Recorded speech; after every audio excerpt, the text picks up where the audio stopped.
Muy bien, hermanos. Entonces vamos a abrir nuestras Biblias en el Evangelio de Lucas, en el capítulo 24. Y una vez que estamos allí, es el último capítulo de ese Evangelio. Vamos a leer del versículo 45 en adelante. En Lucas, entonces, el capítulo 24, verso 45. Dice la palabra de Dios que entonces les abrió el entendimiento para que comprendiesen las escrituras y les dijo, así está escrito, y así fue necesario que el Cristo padeciese y resucitase de los muertos al tercer día, y que se predicase en su nombre el arrepentimiento y el perdón de pecados en todas las naciones, comenzando desde Jerusalén. Este pasaje, hermano, ha despertado muchas discusiones porque gente en las iglesias estaban buscando formas nuevas para comunicar el evangelio, formas nuevas para conseguir gente. Y, y en eso llegaron a practicar toda clase de cosas, desde juego, espectáculo, show, comidas, una cantidad de cosas. Entonces un predicador le acusaron de ser muy anticuado y le dijeron a este predicador, dice, el usar tanto la Biblia en los sermones es algo que atrasa 100 años.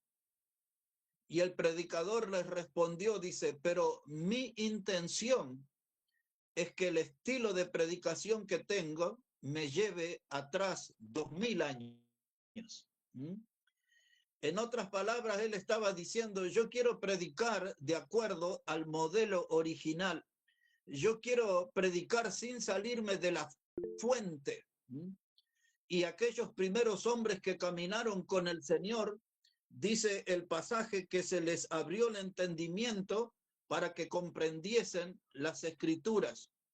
Y esta noche vamos a hablar, hermanos, de este tema, que nuestro entendimiento sea abierto.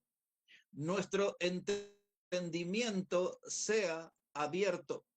Siempre estamos practicando una serie de cosas que pretendemos que sean novedosas. En las iglesias se usa a veces la palabra ayornamiento. Esa palabra quiere decir que tenemos que actualizarnos, que tenemos que ponernos a la altura de la moda. Pero el mensaje del evangelio, hermanos, no tiene que adaptarse a ninguna moda de los hombres ni del mundo. El mensaje del evangelio debe permanecer en su fuente original. Lo que se les debe abrir el entendimiento es a nosotros, que lo que debemos hacer en la obra es al modo de Dios, es al estilo de Dios, y ese es un estilo eterno que no cambia. Entonces no tenemos que enloquecernos buscando nuevas fórmulas, nuevas recetas, nuevos métodos. Tenemos que permanecer en la fuente. La Biblia es la fuente. Necesitamos que se nos abra el entendimiento en cuanto a esto. Entonces el Señor le explica en este verso 46, dice que lo que está escrito, que era necesario que Cristo padeciese, para referirse a todo lo que él soportó antes de la cruz, el látigo, la corona de espinas, las bofetadas que le dieron, toda esa humillación, y después finalmente los clavos que le aferraron a la cruz. Dice, era necesario eso, que el Cristo padeciese, y después, como iba a morir en esa cruz, dice, para que resucitase al tercer día. Entonces, dice que una vez hecho este acto, muerte, sepultura y resurrección, dice el versículo 47, entonces ahora vamos a tener un mensaje. y vamos a salir a predicar en su nombre el arrepentimiento y el perdón de pecado a todas las naciones. Ese es el modelo original, hermanos. Eso es permanecer en la fuente original. Anunciar, dice, el arrepentimiento y el perdón de pecados. Lo que la gente necesita escuchar es que sus pecados les separaron de Dios y que necesitan arrepentirse y que en la obra que Cristo hizo en la cruz hay perdón para sus pecados.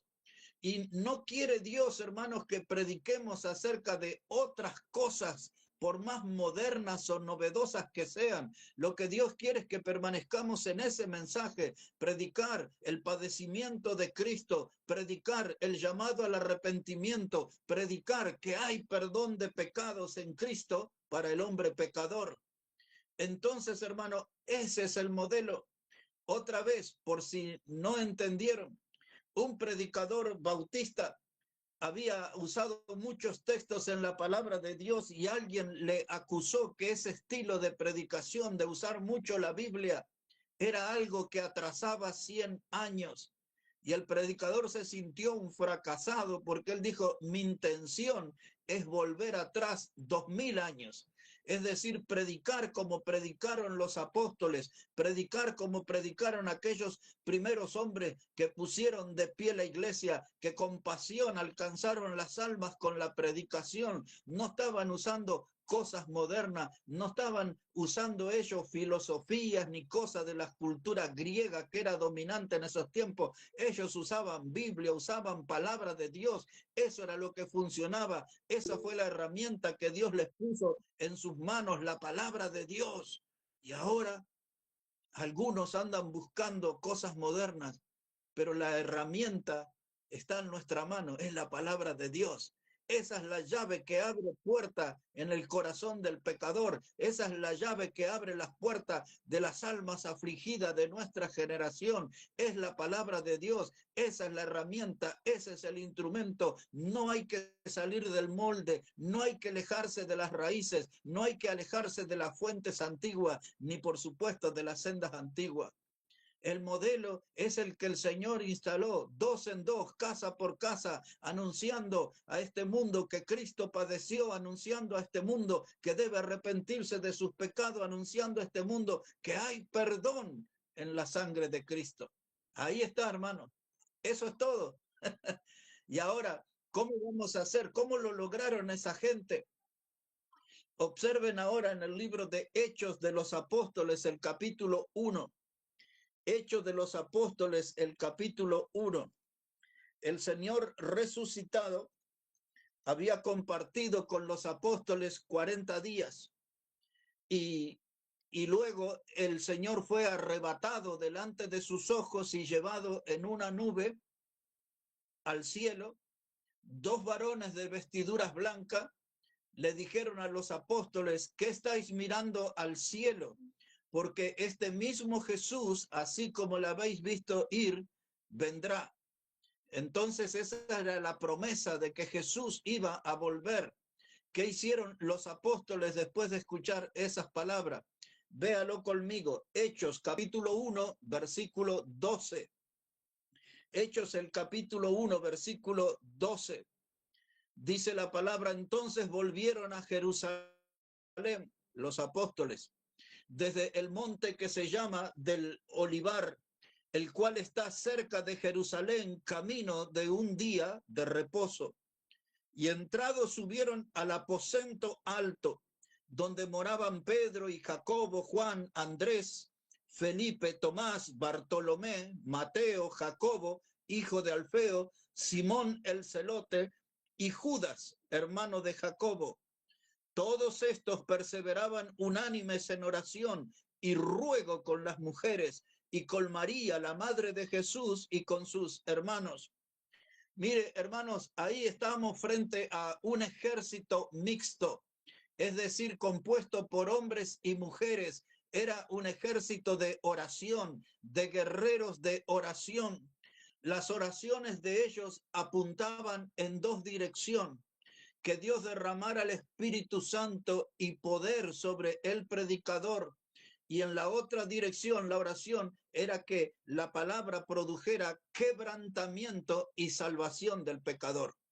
Ahora, hermanos, nosotros también necesitamos esa experiencia del aposento alto. Estoy hablando de nosotros, de la Iglesia Bautista Maranata. Necesitamos tener nuestro lugar de oración, no solamente un lugar personal, sino grupal, como congregación. Estar orando para que el predicador tenga poder de lo alto, para que cada uno de los que ocupa el púlpito en nuestra congregación sea revestido con poder del Espíritu Santo, que no sea alguien que se maneje de acuerdo a la experiencia humana, que no sea alguien que se maneje de acuerdo al conocimiento humano, sino que necesitamos orar para que nuestros hombres estén revestidos del poder del Espíritu Santo. Y luego pasamos a la otra sección. Nos dedicamos a orar para que el corazón de los pecadores sea quebrantado, que el corazón de los pecadores sea traspasado por el poder de la palabra de Dios y sean salvos. Así que, hermano, Jesús les dijo, esto es para abrirles el entendimiento. Dios quiere abrir nuestro entendimiento en esta noche. La cosa es muy simple. Anunciar que Cristo padeció en la cruz era necesario. Anunciar que debe haber arrepentimiento en el pecador. Anunciar que debe el pecador recibir perdón de sus pecados en Cristo. Y ahora, como iglesia, nosotros oramos por el poder del Espíritu Santo que venga sobre nuestros predicadores y oramos por el poder del Espíritu Santo que convenza al incrédulo de pecado, de justicia y de juicio. Entonces nos preguntamos, ¿en qué momento nos perdimos? ¿En qué momento nos perdimos? Porque esta iglesia que estaba naciendo, esta iglesia que literalmente, hermano, estaba dando los primeros pasos, estaban como un bebé en pañales. Ellos ya arrancaron con un mensaje definido, padecimientos de Cristo en la cruz, llamado al arrepentimiento del pecador, anuncio de que hay perdón de pecados al pecador, oración por los predicadores, oración por los incrédulos. Y eso es lo que nosotros tenemos que seguir. Y si no tenemos mejores resultados, es porque no fue abierto nuestro entendimiento. Y esto le habló Jesús a ellos. Y los que nos quiera hablar a nosotros en esta noche, que nuestro entendimiento sea abierto, abierto por Dios. Porque a veces, hermanos, somos muy cabeza dura. A veces nos cuesta mucho entender y necesitamos que sea Dios el que abra nuestro entendimiento. Ahora veo un poquito ahí en Hechos, capítulo 2, versículo 1. Hechos, el capítulo 2 y el versículo 1. Dice la palabra, cuando llegó el día de Pentecostés, estaban todos unánimes juntos. Esa palabra, unánimes y juntos, es como un sinónimo, es decir, que es la misma cosa. Estaban unánimes juntos, es decir, que estaban unificados en algo, unificados para orar por poder sobre el predicador, unificados en orar para que el corazón del incrédulo sea quebrantado. Y estaban ahí juntos en esa oración. Y ahí es donde empezamos a patinar nosotros, hermanos. Ahí es donde empezamos a tener problemas como Iglesia Bautista Maranata. Es que no estamos todos juntos. Es que hay algunos que los vemos una vez por mes. Es que hay algunos que los vemos cada 3 semanas, cada 2 semanas. No estamos juntos. Entonces, hermano, el poder no va a descender sobre nosotros si no logramos estar todos juntos. Tener, hermanos, una misma meta, tener un mismo objetivo, convivir, pasar más tiempo juntos, hermanos. Eso es lo que en la Biblia se llama comunión. Eso es lo que nos está faltando a nosotros como congregación.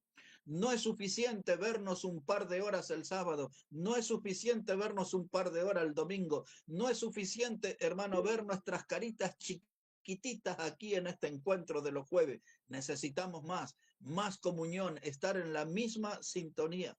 Y alguien puede preguntar, ¿y para qué necesitamos todo eso? Porque eso es lo que se practicaba en el modelo original de iglesia. Eso es lo que formaba parte del programa de Dios para la iglesia. ¿Cómo lo sabemos? Aquí, hermanos, en Hechos capítulo 2, mírelo por favor, ahora en el versículo 42. Hechos el capítulo 2, versículo 42.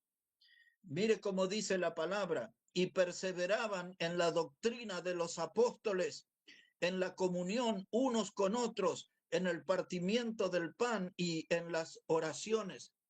Dice perseverar. ¿Qué significa eso? Ser constante, ser insistente. ¿En qué perseveraban? En la doctrina de los apóstoles. ¿Qué predicamos los domingos en la iglesia, los sábados en la iglesia? La doctrina de los apóstoles y de los profetas. ¿Estamos todos en eso? No estamos todos. Algo está fallando de nuestro lado, que no estamos viendo el poder del Espíritu Santo entre nosotros. Nos está faltando unanimidad, nos está faltando estar juntos, nos está faltando perseverar en la doctrina de los apóstoles. Cuando convocamos los sábados y los domingos a los hermanos y los hermanos no están, ¿en qué cosa andarán perseverando? Porque en la doctrina de los apóstoles no están. Ahí nos juntamos, hermano. Entonces, ese es el modelo de Dios. No tenemos que andar inventando cosas ni andar buscando en qué estamos fallando, porque ahí se denuncia nuestra falla. Nos falta comunión, nos falta unidad, nos falta perseverar juntos. Si logramos eso, las cosas van a cambiar, los resultados serán otros. Mire un poquito más, verso 42. Dice, y perseveraban en la doctrina de los apóstoles, en la comunión uno con otros, en el partimiento del pan y en las oraciones. El domingo tuvimos la Santa Cena, tuvimos el partimiento del pan. Y yo les dije, cuando pasé al frente después de la prédica, le dije que estaban faltando más de 20 hermanos el domingo. No estábamos juntos en el partimiento del pan. Muchos no estaban. Y entonces ahí, hermano, está la clave. Ahí es donde tenemos que estar juntos para que el Espíritu Santo sea manifiesto con poder entre nosotros, y que si el Espíritu Santo tiene poder en nuestra vida, eso va a impactar al incrédulo, porque nuestra predicación tendrá el poder de Dios. Así funciona la cosa, hermano. Así es como lo vemos en las páginas de la Biblia. Miren lo que era el resultado. Aquello que empezó en el aposento alto, esa gente tenía una gran expectativa que algo grande iba a suceder. Y entonces nos preguntamos, ¿y cuál es nuestra expectativa? En la prédica del domingo yo les dije a modo de pregunta, ¿quién de nosotros tiene en la agenda para esta semana ganar almas? ¿Quién de nosotros tiene en la agenda el nombre de una persona para invitarlo, para traerlo a la casa de Dios? Y capaz que no teníamos nada, porque era una pregunta para respondernos cada uno de nosotros. Hermanos, esta gente sí se juntaron en el aposento y oraron, hermanos, y estaba María, la madre de Jesús, y estaban sus hermanos, y estaban los apóstoles, y luego no leímos el texto, pero uno más abajo decía que había un grupo de 120 reunidos. Aquella iglesia empezó a caminar bien porque sus pasos estaban respaldados por oración. Y nuestras actividades, hermanos, ¿están respaldadas por oración? Porque si no hay oración sosteniendo nuestras actividades, no vamos a tener fruto. Y como no vemos mucho fruto, es claro que estamos fallando en la vida de oración. Entonces, ¿por qué habló Jesús esto? Dice, les abrió las escrituras para abrirles el entendimiento. Esa es nuestra gran necesidad, hermano, que sea abierto nuestro entendimiento. Nosotros le podemos hablar a una persona una vez y otra vez, podemos gritarle, exhortarle, pero no alcanza. Necesitamos que Dios nos abra el entendimiento. Es tan dura nuestra mente, hermano. Necesitamos que Dios y solo Dios nos abra el entendimiento. Ahora, mire, hermano, yo estuve pensando hoy en tres figuras de la historia para pensar. Una de ellas, seguramente ustedes han oído acerca de la fuente de los deseos. Esa fue la primera figura que vino a mi mente. De la fuente de los deseos, la más conocida es una que está en Roma y se llama la fuente de Trevi. la fuente de Trevi porque es 3 vías, tienen 3 vías. Y allí es donde la gente va y se pone de espaldas a la fuente, pide deseos y tira una moneda. Seguramente ustedes ya habrán oído acerca de eso. Y de acuerdo a la historia, las creencias que ellos tienen, dice que la gente que tira una moneda en esa fuente, eso es garantía de que va a volver a Roma. Hay otros que hacen eso, los enamorados, para poder casarse, tiran una moneda y ahí hay una fuente llena de monedas que llevaron un deseo. La Biblia, hermano, habla de muchas fuentes, pero yo estaba pensando en una que habla el Evangelio de Juan, el capítulo 5, ustedes recordarán, se llama el estanque de Betesda. Era un lugar, hermanos, donde estaba lleno de gente que eran paralíticos, gente que estaba con muchos problemas de salud. Toda esa gente, hermano, estaba con una gran expectativa en esa fuente llamada Betesda. Porque lo que sucedía, dice el Evangelio, que de tanto en tanto venía un ángel y removía las aguas. Entonces, uno de esos enfermos, el que lograba llegar primero a la fuente, ese alcanzaba su deseo de regresar sano. Entonces, había una gran expectativa porque no era algo de todos los días. Dice el Evangelio, de tanto en tanto venía un ángel a remover las aguas. Y hermanos, nosotros necesitamos que las aguas sean removidas. Necesitamos, hermanos, dejar de tener la expectativa y empezar a ver cosas concretas. Necesitamos dejar de estar como esos enfermos esperando, ¿vendrá el ángel o no vendrá el ángel? Ya no tenemos que estar en la espera, ya tenemos que salir, hermano, al campo de la oración, ya tenemos que salir, hermano, al campo de la invitación, de la predicación, ya no tenemos que quedarnos con la expectativa, ya hay que pasar a la acción. Las aguas necesitan ser removidas. Esa frase también es una figura de nuestra alma y de un avivamiento espiritual, porque a veces nuestra alma está como llena de agua estancada. Necesitamos un poder divino que remueva esas aguas en nuestro interior, porque en el Evangelio de Juan, en el capítulo 7, Jesús dice, porque del interior correrán ríos de agua viva. Y dice el Evangelio, y esto dijo, hablando del Espíritu Santo.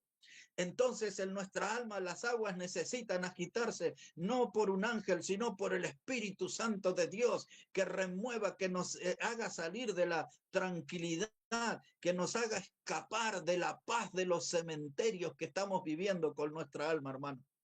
La paz de los cementerios. Necesitamos el Espíritu Santo obrando en nosotros.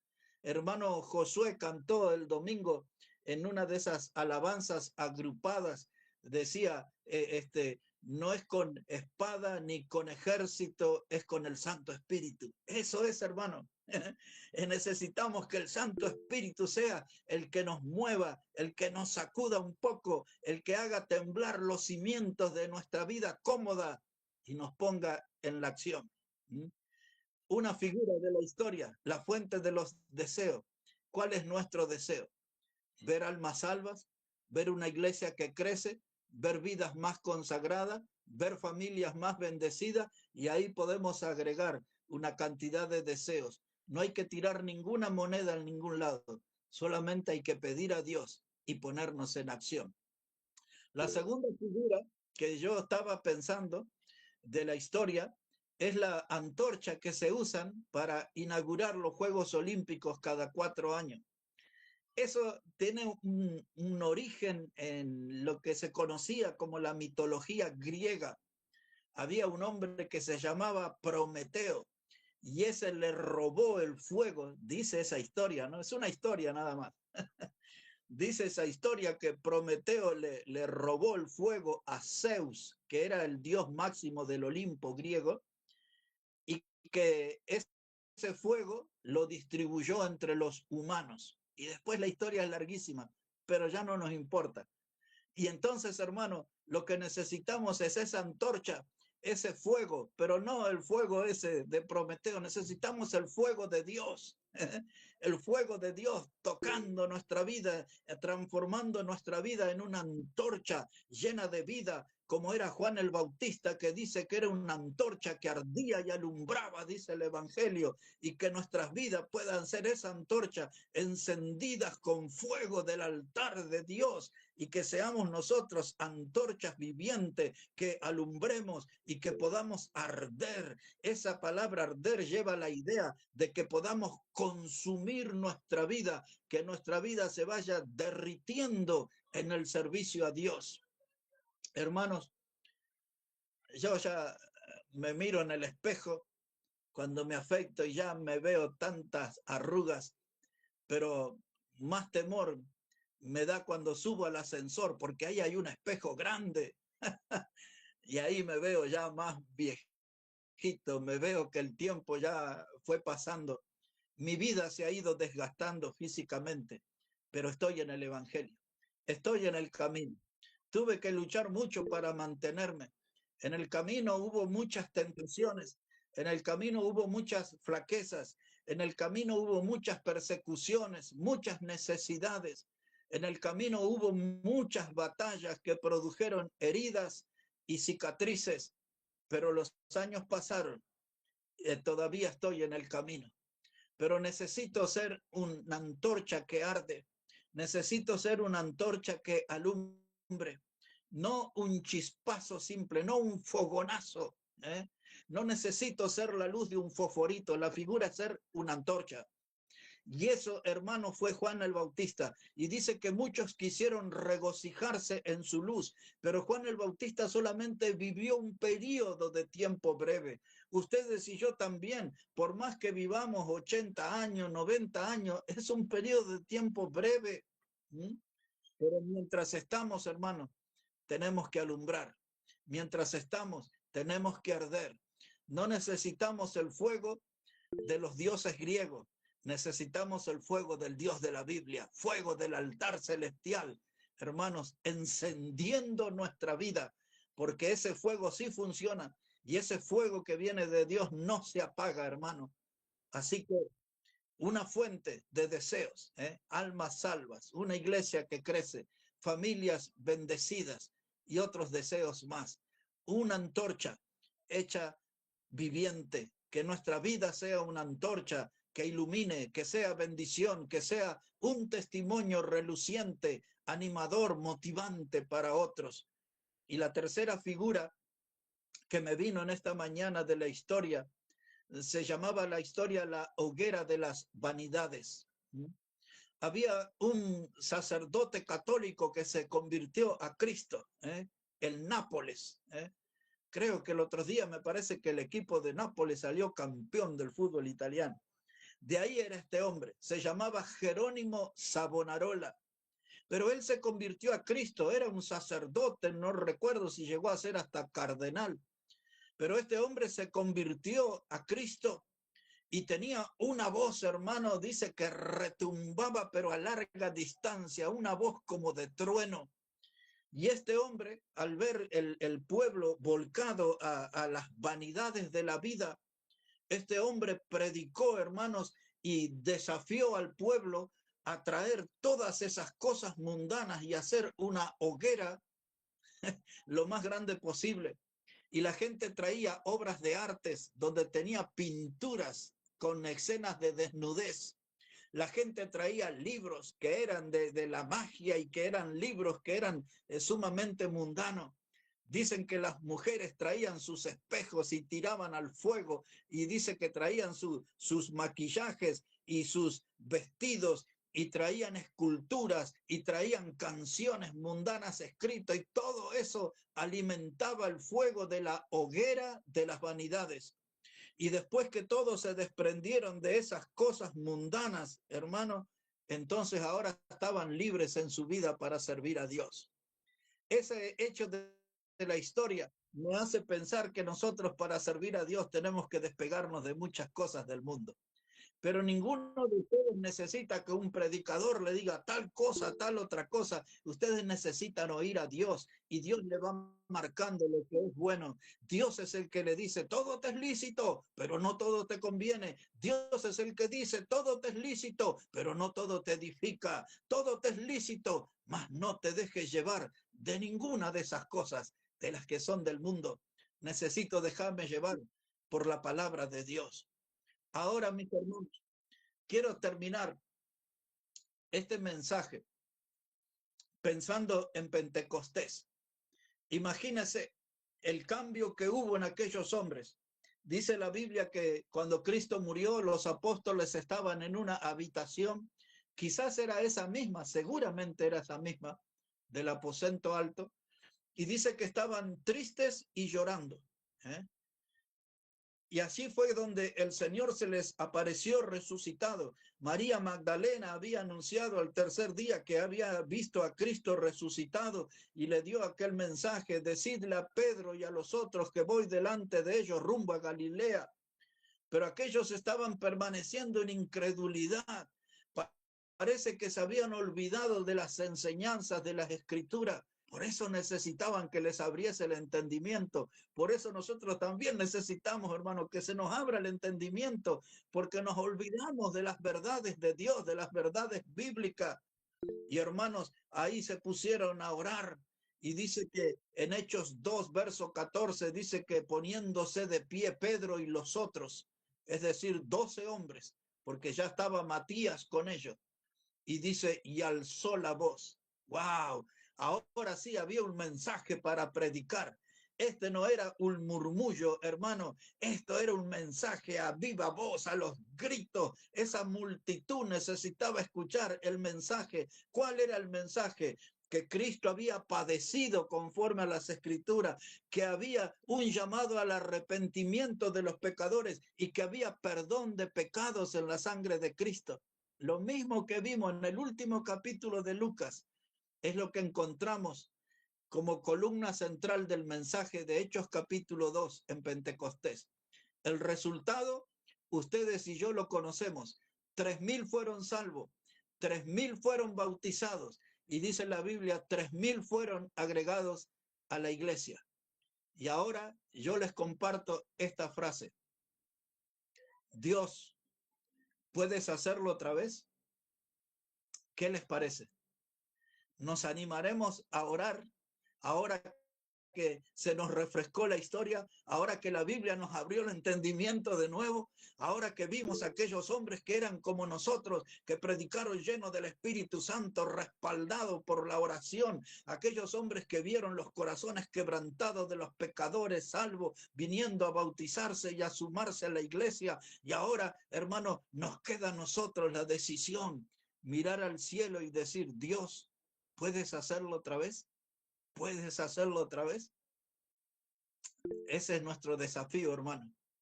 Ese es mi deseo, de que nuestro entendimiento sea abierto en esta noche y que podamos nosotros unirnos y hacer el coro más hermoso que cante al cielo esta letra. Dios, ¿puedes hacerlo otra vez? ¿Puedes hacerlo? Porque si esa voz es escuchada, quiere decir que yo estoy dispuesto a ser usado por Dios. Yo estoy dispuesto a que Él me use y le estoy pidiendo ese favor, si puede volver a hacerlo otra vez. Dios, abre mi entendimiento en esta noche. Dios, lléname con el poder del Espíritu Santo. Ayúdame a ver a los perdidos y vuelve a hacerlo otra vez. Vuelve a hacerlo otra vez. Que la iglesia pueda permanecer en las fuentes, que la iglesia pueda permanecer aferrada a la raíz, que la iglesia sea militante firme de las sendas antiguas. Y hermano, que Dios lo vuelva a hacer otra vez. Sería hermoso, ¿verdad? Sería hermoso. Que Dios bendiga su palabra, hermanos, en esta noche.